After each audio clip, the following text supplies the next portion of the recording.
এই যে পেঁয়াজের বাজারটা কম যাইতেছে, এই টাইমে কিন্তু ম্যাজিস্ট্রেট হাটে আসে না।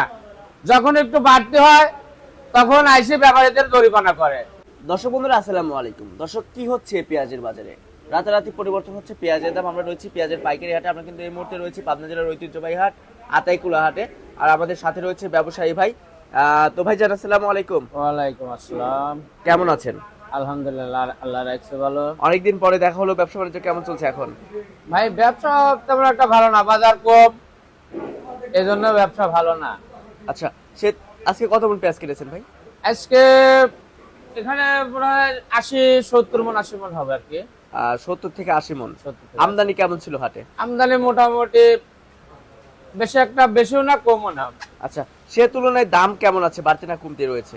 বাজার কম। বাজার কম? হ্যাঁ। আচ্ছা, এতে কি যারা কৃষক রয়েছে, যারা পেঁয়াজ চাষি রয়েছে, তারা কি ন্যায্য মূল্য পাচ্ছে? না, এটা লস হবে। লস হচ্ছে? হ্যাঁ, লস হবে। আচ্ছা আচ্ছা, আমরা এখানে যে পেঁয়াজটা দেখতে পাচ্ছি, এটা তো হচ্ছে ইন্ডিয়ান সুখসাগর পেঁয়াজ নাকি? না, এটা কিংস পেঁয়াজ। King piece. আচ্ছা আচ্ছা, এটার দাম কত রয়েছে আজকে ভাই? এটার বাজার রয়েছে 900 টাকা। 900 টাকা।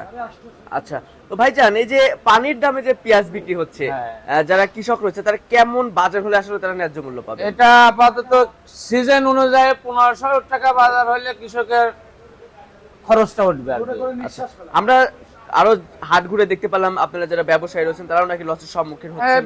কমতে বাজারে তো ব্যাপারের ব্যবসা নাই, গাড়ি কৃষকের লস হলে ব্যাপারেরও লস হয়। আচ্ছা, এটা এমন একটা ব্যবসা। আচ্ছা, তো ভাই যেটা দেশি পেঁয়াজ রয়েছে সেটা কত করে রয়েছে? দেশি বীজটা রাখি যেটা গেল ওটা 1000 টাকা বাজার আছে। আচ্ছা, আর এমনি মুকামের জন্য 50 টাকা কম পাওয়া যায়। আচ্ছা, রাখি পেঁয়াজ কি এখন কেনা বেচা হচ্ছে? হ্যাঁ, অল্প। আর 5টা দিন গেলে পরে রাখি অ্যাভেলেবল পাওয়া যাবে। 5 দিন? হ্যাঁ। আচ্ছা আচ্ছা, তো আরেকটা বিষয় জানতে যাচ্ছে, আমাদের বাংলাদেশে যে পরিমাণে পেঁয়াজ রয়েছে, এখন কি আসলে এলসি পেঁয়াজ কি দরকার আছে? না, কোনো দরকার নাই। সরকার যদি ইচ্ছা করে বাইরে রপ্তানি করতে পারবে। এবার যে পেঁয়াজের ফলনটা হয়েছে আল্লাহ দিলে। আচ্ছা, এবার তো অনেক ফলন হয়েছে। হ্যাঁ, ফলনটা প্রতি বিঘাতে না হলেও দেশি পেঁয়াজ 80 থেকে 90 মন, এবং যেটা কিংস পেঁয়াজ রয়েছে সেটা 100 120 মন 30 মন করে হতো। কারো কারো হয়েছে এরকম। আচ্ছা আচ্ছা আচ্ছা, তো ভাই তো আজকে যে পেঁয়াজটা কিনেছেন এটা কোথায় যাবে? এটা ঢাকা নারায়ণগঞ্জ। ঢাকা নারায়ণগঞ্জ। এর সাথে আবার খরচ তো রয়েছে? অবশ্যই, কেজি প্রতি 5 টাকা খরচ হয়। প্রতি কেজিতে 5 টাকা, প্রতি মনে 200। প্রতি মনে 200। আচ্ছা, তো এটার পড়তা পড়বে কত দাদা ভাই? এটা পড়তা পড়ছে 920 টাকা কম মনে হয়।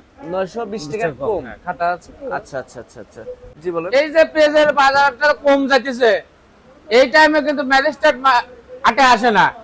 যখন একটু বাড়তি হয় তখন আইসে ব্যাপারীদের জরিমানা করে। এটা তো ঠিক না।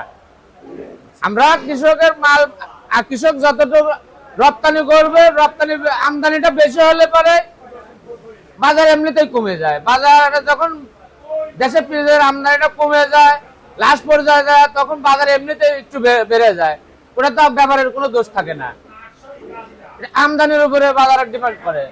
কিন্তু ওই টাইম ম্যাজিস্ট্রেট নাইবে কিছু কিছু ব্যাপারের জরিমানা করে বসে। এটা তো একদম বেইনসাফি। তো দর্শক, এই ছিল সর্বশেষ তথ্য। দেখা হচ্ছে পরবর্তী ভিডিওতে। আল্লাহ হাফেজ।